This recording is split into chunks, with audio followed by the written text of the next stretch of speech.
Hello दोस्तों। मेरा नाम डॉक्टर मोहम्मद साजिद है। आज हम एक ऐसी दवा के बारे में बात करेंगे जो बहुत ज़्यादा इस्तेमाल में आती है, जिसका नाम पैरासीटामोल है। आमतौर पर ये सर के दर्द, बुखार इत्यादि में दी जाती है। पर क्या आपको पता है, अगर इसकी ज़्यादा डोज हो जाए यानी कि ओवरडोज हो जाए तो इससे क्या परेशानियां हो सकती है। आज इस वीडियो में हम आसान शब्दों में समझेंगे कि पैरासीटामोल की ओवरडोज क्या है, उसके नुकसानात क्या है, और उसे ठीक करने वाला इंजेक्शन कौन सा है, और उसकी डोज किस तरह से दी जाती है। पैरासीटामोल की अगर नॉर्मल डोज की बात की जाए तो ये एडल्ट में 500 mg से 1000 mg तक होती है, और मैक्सिमम डोज की बात की जाए एक दिन में 4000 mg तक होती है, यानी कि 4 ग्राम तक। इसकी हर डोज को रिपीट करने के लिए 4 से 6 घंटे का बीच का टाइम होना चाहिए, यानी कि टाइम इंटरवल जिसे बोला जाता है।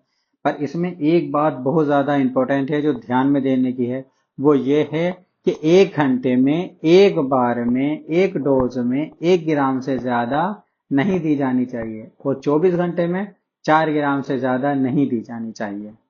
अब अगर बच्चों में इसकी नॉर्मल डोज की बात की जाए तो 10 से 15 mg पर केजी पर डोज होती है, और इसको हर 4 से 6 घंटे बाद में दोबारा दिया जा सकता है। इसकी मैक्सिमम डोज जो होती है 60 से 75 mg पर केजी पर डे के हिसाब से होती है। इसको भी 3 से 4 डोजेज में डिवाइडेड करके दिया जाता है।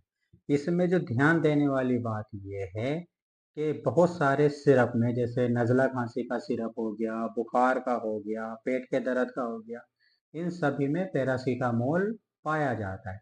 अगर टोटल डोज जो पैरासीटामोल की होती है वो अगर ज़्यादा हो जाए तो भी पैरासीटामोल की पॉइजनिंग हो सकती है।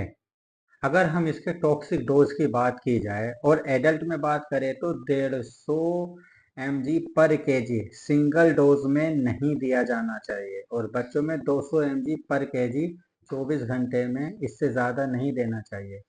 अगर हम थेरेप्यूटिक डोज की बात भी करें तो हम उन लोगों में ज़्यादा डोज नहीं दे सकते हैं जो लोग अल्कोहलिक हैं, या जिनके लीवर में कोई परेशानी है, बीमारी है, या लीवर डिजीज है, या कोई ऐसी दवा खा रहे हैं जो एंजाइम इंक्लूडिंग ड्रग्स है, जैसे फेनेटोइन हुई, कार्बिमाजापीन है। अब अगर इसकी हम पैथोफिजियोलॉजी के बारे में बात करें तो हम ये देखते हैं कि पैरासीटामोल का मेटाबॉलिज्म लीवर करता है, और लीवर जब इसको पूरी तरीके से कन्वर्ट कर देता है तो इसका कुछ पार्ट जो कि टॉक्सिक होता है, जिसको हम NaPQI यानी N acetyl P benzoquinone amine के नाम से जानते हैं, वो रह जाता है। इस टॉक्सिक पार्ट को लीवर ग्लूटाथायोन के जरिए डिटॉक्सिफाइड करता है। अब ये नॉर्मली चलता रहता है, मगर अगर किसी तरीके से, किसी वजह से पैरासीटामोल की डोज ज़्यादा हो जाए या ग्लूटाथायोन की डोज कम रह जाए तो ये NaPQI जमा होने लगता है, और ये हिपेटोसेलुलर नेक्रोसिस करता है, जिससे एक्यूट लीवर फेल्योर होने के चांसेस बढ़ जाते हैं। फेजेस ऑफ टॉक्सिसिटी, यानी कि अगर टाइम पीरियड के हिसाब से इसकी टॉक्सिसिटी के बारे में बात करें तो हम ये देखते हैं कि पहले दिन के आखिर तक, यानी 0 से 24 घंटे के अंदर अंदर इसमें उल्टी जैसा लगती है, और पसीने आते हैं, अभी पेलर हो जाता है, जबकि LFT नॉर्मल रहता है। और अगर 48 घंटे यानी दूसरे दिन हालात देखें तो पेट के अप ऊपर हिस्से में क्वाड्रेंट रीजन में पेन होने लगता है, और लीवर के एंजाइम्स बढ़ जाते हैं, और तीसरे दिन तक लीवर फेल हो जाता है, कोगुलोपैथी हो जाती है, इंसेफेलोपैथी, और हो सकता है कि डेथ हो जाए। अगर ये 96 घंटे के बाद में भी रिकवरी ना की जाए तो हो सकता है कि मल्टीपल ऑर्गन फेलियर कर जाए। जैसे ही हम ये देखते हैं कि पैरासीटामोल की पॉइजनिंग हो गई है या ओवरडोज हो गई है, तो शुरुआती 4 घंटे के अंदर ही अंदर हम पोस्ट इंजेक्शन पैरासीटामोल इन सीरम लेवल हम देख लेते हैं, LFT देखते हैं, उसके एंजाइम्स देखते हैं, PTINR देखते हैं, किडनी देखते हैं कि यूरिया क्रिएट कैसा है उसका, और ABG देखा जाता है।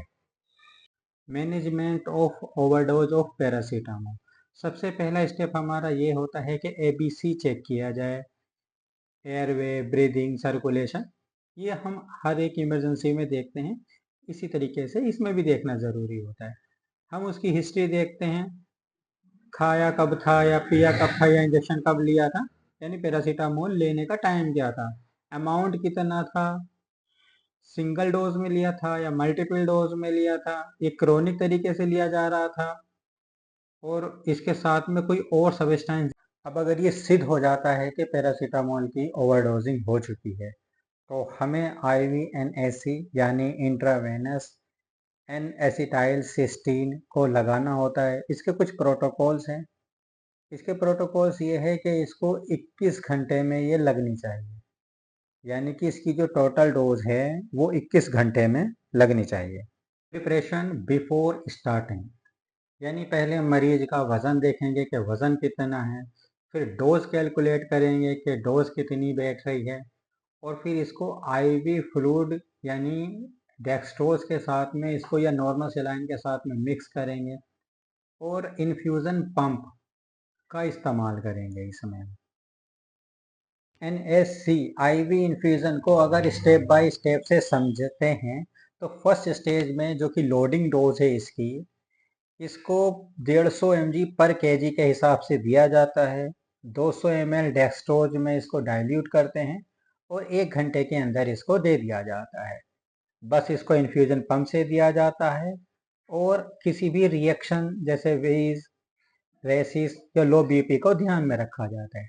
और अगर सेकंड स्टेप की बात करें, सेकंड स्टेप में आता है कि डोज 50 mg पर kg हो जाती है, और वहीं पे डाइल्यूटेशन जो है, इन 50 ml को 500 ml डेक्सट्रोज में डाइल्यूट किया जाता है, और इसको 4 घंटे के अंदर दिया जाता है। ठीक इसमें भी रेस्पिरेटरी रेट को देखा जाता है, BP को, वाइटल्स को मॉनिटर किया जाता है, और इसमें देखा जाता है कि वोमिटिंग तो नहीं हो रही है।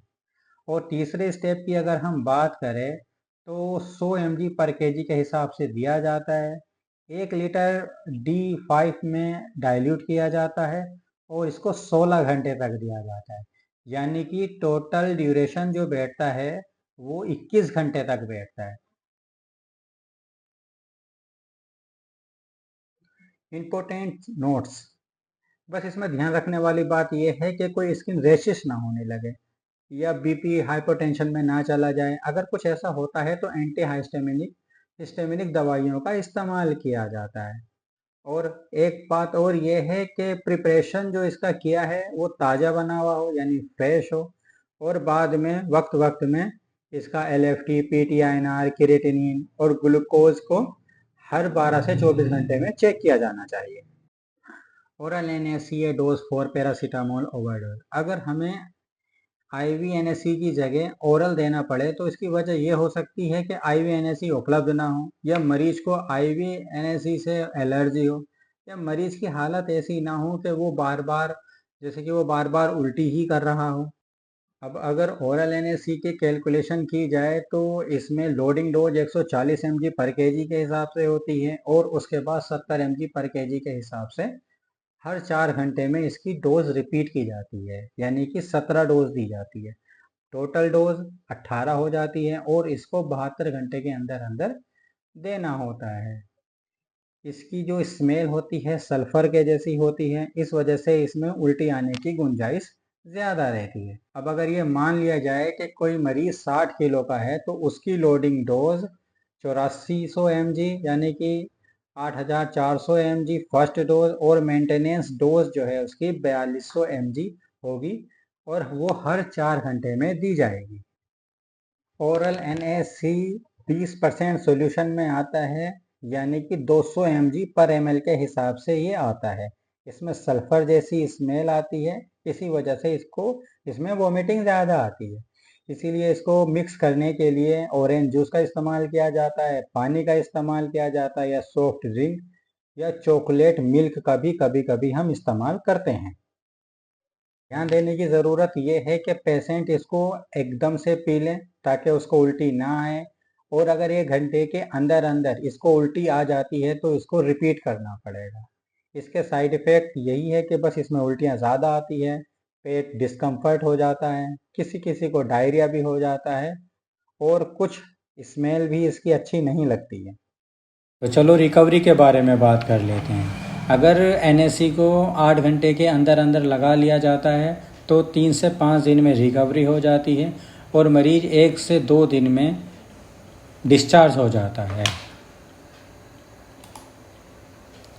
अगर 8 घंटे के बाद में एनएससी स्टार्ट किया जाता है तो लीवर में डैमेजेस होते हैं। रिकवरी को 1 से 3 वीक लग जाते हैं, यानी लगभग 21 दिन का समय लग जाता है। और कभी कभी मरीज को आईसीयू में भर्ती करना पड़ जाता है अगर उसको जॉइंटिस हो जाती है या इंसेफेलोपैथी हो जाती है, हाई एनआर हो जाता है या ब्लीडिंग हो जाती है, या पेशेंट को लीवर ट्रांसप्लांट की अगर ज़रूरत पड़ती है तो आईसीयू में भर्ती करना पड़ता है।